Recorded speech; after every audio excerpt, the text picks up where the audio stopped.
Graça e paz, mulheres.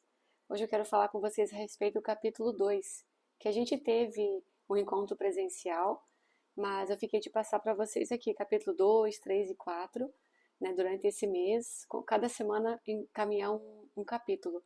Então já estou atrasada, mas vou começar aqui com vocês com o capítulo 2, que é As Promessas de Deus se aplicam a você, do nosso livro Mulheres Aconselhando Mulheres.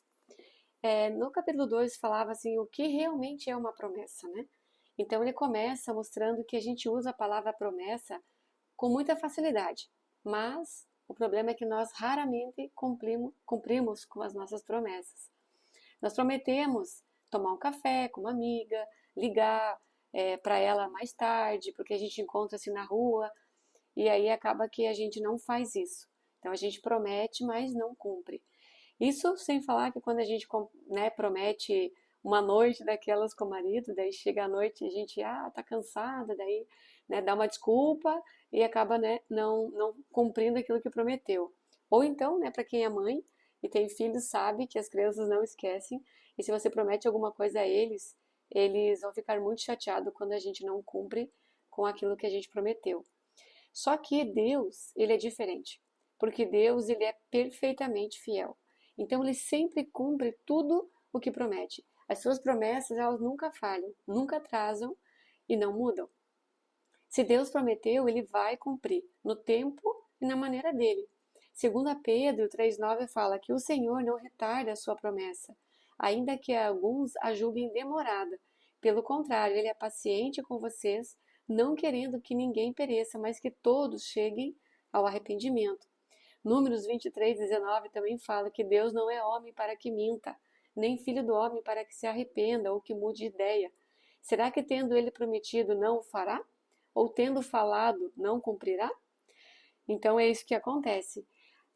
Na página 39, a gente vai ver que as verdadeiras bênçãos são para os filhos de Deus. Para quem tem relacionamento real com Jesus, as suas promessas incluem libertação do poder, do pecado, transformação de hábito, disciplina amorosa do Pai, porque o Pai corrige, né? Força para vencer as tentações, ação do Espírito Santo, porque sem ele a gente não consegue fazer nada, graça, misericórdia e uma esperança eterna. E a maior bênção de Deus não é o que ele nos dá, mas é o próprio Deus na nossa vida. Então, Jesus Cristo, ele precisa ser a nossa maior dádiva, o nosso maior presente. Então, para quem ainda não aceitou Jesus, aceita ele como seu único Senhor e Salvador, porque ele precisa ser e ele é tudo que você precisa. Amém, queridas? Página 40, a gente vai ver assim que as promessas, elas fazem a pergunta, né? As promessas se aplicam a qualquer pessoa? Então, a autora deixa claro que nem todas as promessas da Bíblia se aplicam a todas as pessoas. Nós somos criaturas de Deus e só nos tornamos filhas depois que nós reconhecemos o sacrifício de Jesus por nós. Até então a gente é apenas criatura. 2 Pedro 1,10 fala: por isso, irmãos, procurem com empenho cada vez maior confirmar a vocação e a eleição de vocês, porque fazendo assim, vocês jamais tropeçarão. Então, as promessas e bênçãos são para aqueles que têm um relacionamento pessoal com Jesus. São para aquelas que se arrependem dos pecados e creem no Evangelho, né? Sem isso, nada disso faz sentido, né? Então, o pecado, ira de Deus e a obra de Cristo. O texto afirma que o pecado ele nos separa de Deus. A morte é a consequência do pecado, segundo, né, está escrito em Romanos 6:23. E a ira de Deus, ela permanece sobre quem rejeita o Filho de Deus. Está lá em João 3:36. Porque o salário do pecado é a morte, mas o dom gratuito de Deus é a vida eterna com Cristo Jesus, nosso Senhor, né? Em João 3,36 fala, por isso, quem crê no Filho tem a vida eterna. Quem se mantém rebelde contra o Filho não verá a vida, mas sobre ele permanece a ira de Deus. Mas Deus, né, em amor, enviou Jesus para pagar o preço máximo pelos nossos pecados. A salvação, ela exige arrependimento. E não apenas uma decisão emocional, sabe? Eu senti de aceitar Jesus e tal, mas tem que haver esse arrependimento genuíno pela vida que você levava. Então, a verdadeira segurança da salvação não nasce de um orgulho espiritual, mas nasce de um coração, sabe, quebrantado diante de Deus, reconhecendo a nossa própria incapacidade, a nossa total dependência da graça de Deus. Então, o verdadeiro arrependimento é a morte do meu eu, né? Que é o caminho que leva para Cristo. Uma coisa também que fala no livro, eu achei bem interessante, a questão do roubo da identidade espiritual. A autora até ilustra o roubo de uma identidade para mostrar ainda, né, algo mais grave.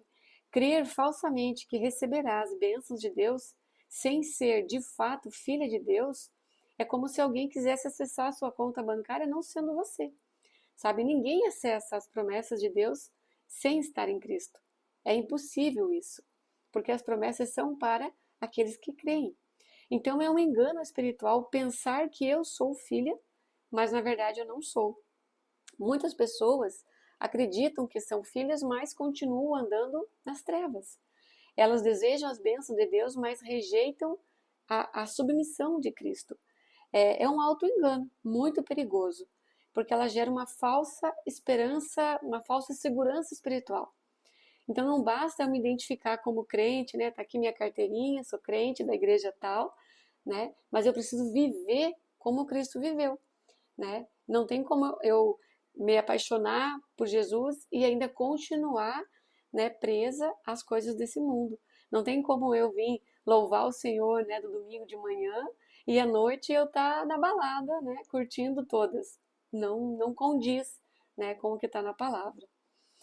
Um relacionamento verdadeiro com Jesus é que vai fazer a diferença.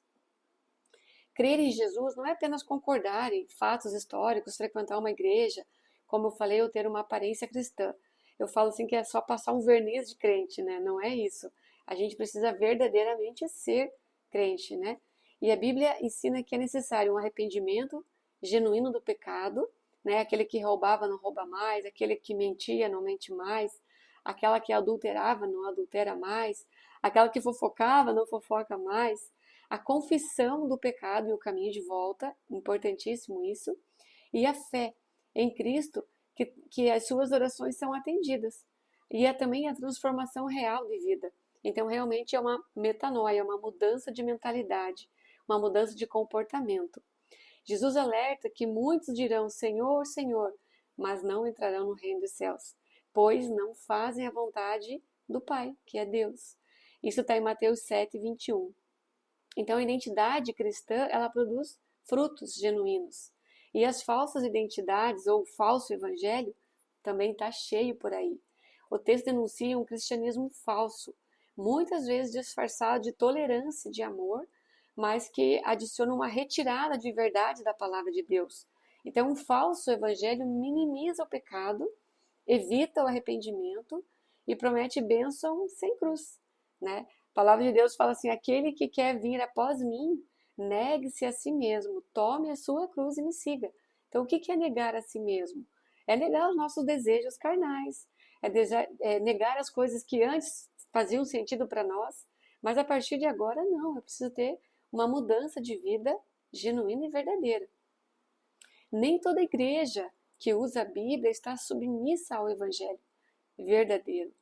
Pastores e líderes vivem pecando, né? Não têm um bom testemunho, compram e não pagam, pedem dinheiro em troca de bênção, pedem dinheiro em troca de profecia.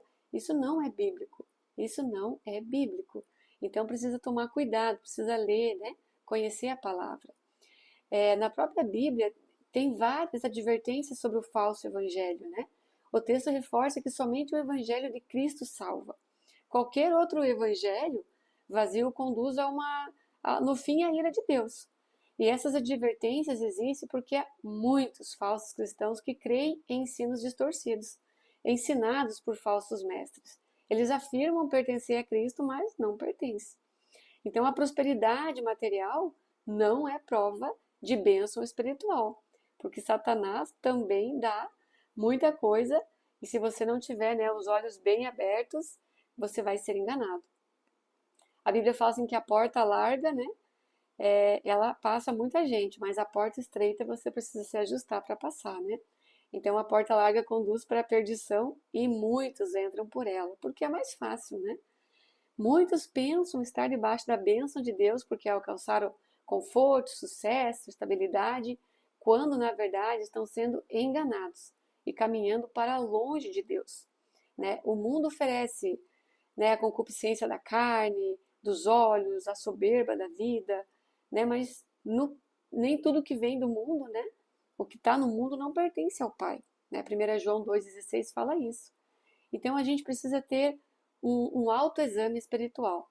Então, diante de tantos enganos, as Escrituras nos chamam a examinar a nós mesmos, para saber se estamos realmente na fé. 2 Coríntios 13,5 fala sobre isso. Esse exame não é para condenação ou para né, outra coisa, mas para ter discernimento, arrependimento e restauração. Então, uma pergunta, né? A minha fé, ela é bíblica ou ela é emocional, cultural, né? Ela precisa ser uma fé genuína. Quando a gente vai examinar os frutos, a Bíblia sempre usa metáforas para ensinar verdades espirituais, né? E Jesus se apresenta como a videira e os verdadeiros cristãos como os ramos que produzem frutos, né? Em João 15, do 5 ao 6, vai dizer isso. O fruto, ele é um sinal visível de uma fé verdadeira. Sem permanência em Cristo, não tem como ter uma vida espiritual, entende? Não tem como. O primeiro, também ela fala sobre vários indicadores da nossa identidade espiritual. O indicador 1, o primeiro indicador, é a comunhão com o Pai. Não tem como você ter, né, uma fé firmada no Senhor se você não tiver comunhão com Deus. Então, a verdadeira cristã, ela tem uma comunhão real com Deus. Ela deseja estar perto dele, ela encontra alegria no seu relacionamento. A comunhão com Deus é um sinal verdadeiro da conversão. Não é apenas uma prática religiosa, assim, hoje já orei, fiz meu devocional, cheque, pronto. Até posta, né, para garantir que todos vejam. Mas não se trata disso, né? Se trata de uma comunhão verdadeira. O segundo indicador fala sobre confissão de pecado. Aqui no ministério a gente sempre fala sobre isso, a importância de você confessar pecado. Então, uma verdadeira cristã, ela reconhece que é pecadora, ela luta contra o pecado e ela confessa seus pecados a Deus e também uns aos outros, né, conforme está na palavra. Ela não justifica e ela não normaliza o pecado, porque ela ama a Deus e ela não quer desagradar o coração dele. Então, quando a gente realmente é uma crente de verdade, a gente evita pecar. E quando a gente peca, a gente corre se arrepender, né? Faz o caminho de volta com quem você pecou, se arrepende genuinamente. É assim que funciona. A confissão, né, o caminho de volta, o pedir perdão, conversar com a pessoa que você feriu, ou que, você, né, que te feriu, é um fruto de uma humildade. Não é uma culpa, não se trata disso. Se trata de você ser humilde na presença de Deus. O terceiro indicador é guardar a palavra de Deus. Cristãs verdadeiras, elas amam a palavra, elas desejam obedecer e elas têm fome espiritual. Mesmo sem entender tudo, elas querem viver uma vida bíblica, sabe? Obediência não é perfeição. A gente não vai ser perfeita e longe disso, né? A gente quer uma direção. Então a gente precisa guardar a palavra porque nela tem toda a direção que a gente precisa. O quarto indicador é amor pelos outros cristãos. O amor pelos irmãos é sinal de que realmente conhecemos o amor de Deus. Nasce da nova identidade em Cristo e ela expressa que nós fazemos parte de uma família de Deus. Cristãs verdadeiras veem outras cristãs como irmãs, não como concorrente. Chega uma moça nova no louvor, aquela que canta já fica toda arrepiada. Não, vão me tirar, né? Tem medo, tem receio, tem ciúmes. E, né, não é assim que se trata. É que bom, né? Mais uma pessoa veio para Jesus. Olha que maravilha, olha os dons que ela tem, sabe? É esse intuito, esse desejo que precisamos ter uma com as outras. Ela não ama mais o mundo. Quinto indicador. Uma cristã genuína, ela não vive mais para as coisas do mundo.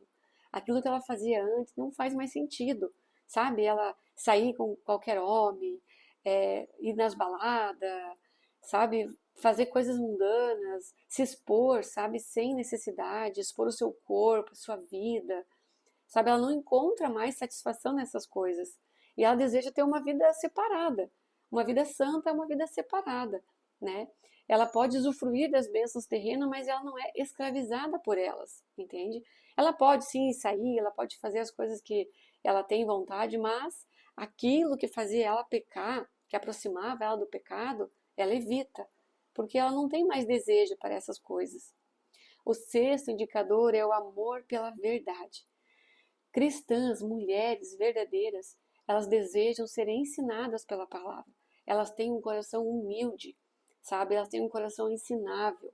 Elas amam a verdade e elas conseguem já discernir, né, o erro com a ajuda do Espírito Santo, que é o nosso ajudador, o nosso conselheiro, nosso amigo. Então, elas vão crescendo na verdade, no amor por ela, mesmo sem saber tudo. A gente, como eu falei, não vai saber tudo e não vai ser perfeita, né? Mas a gente cresce estudando e aprendendo cada dia mais a palavra. O indicador 7 nos torna mais parecidas com Cristo.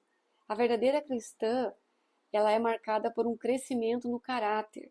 Ela abandona, sabe, progressivamente o pecado e ela tem amor, gentileza, paciência. Ela começa a ter os frutos do Espírito Santo.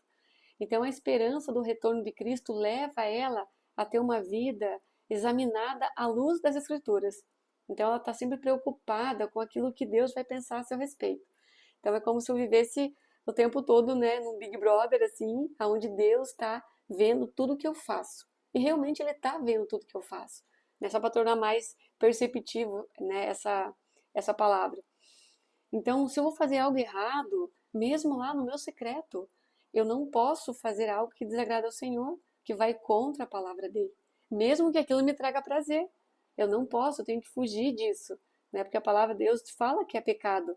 Por exemplo, a pornografia, a masturbação, isso é pecado. Então, mas está só você, é algo que você faz sozinho, fala que é um pecado velado. É pecado. Você não pode fazer isso. Então, né, só porque você está sozinha, você não pode fazer. Você me entende? O oitavo indicador é conflito com o mundo. Cristãs genuínas vivem em contraste com o mundo. Elas frequentemente enfrentam oposição e muitas vezes são rejeitadas, né, por causa da justiça. É aquilo que eu estava falando. O mundo vai dizer: mas é o teu corpo, você faz o que você quer, o importante é você ser feliz, você não está prejudicando ninguém, isso se trata de você. Não é bem assim que funciona. Como te falei, Deus está vendo tudo. E não somente Deus. Satanás também, com seus demônios, estão ao nosso derredor, fala na palavra. Só esperando uma oportunidade para, né, ceifar com a sua vida, para fazer você, né, se sentir envergonhada, para você sair da presença de Deus. Então tenha isso em mente. Tudo que você faz, né, vai ser trazido à luz, né, mesmo que você faça em oculto. Assim como Cristo foi odiado, né, nós, como seguidores de Jesus, também seremos muitas vezes odiadas, difamadas, tidas como, né, diferentes, caretas até, né? Mas o conflito não é um fracasso espiritual, na verdade, ela é uma evidência da nossa fidelidade com Deus. Porque quando realmente eu sou uma cristã genuína, eu já não me interessa o que os outros pensem a meu respeito. Porque o que me interessa é a minha integridade, aquilo que Deus pensa de mim. Então, se eu estou fazendo tudo de acordo com a palavra de Deus, não interessa o que as pessoas vão dizer. Interessa que eu estou fazendo o que é correto. E é certo que se você faz o que é correto diante de Deus, também vai ser correto diante das pessoas. Não tem como ser diferente. Agora, fazer o que é correto para as pessoas, muitas vezes desagrada a Deus. E é esse cuidado que você precisa ter, que nós precisamos ter. O indicador 9 fala da confiança na oração. Uma cristã verdadeira, ela confia que Deus a ouve.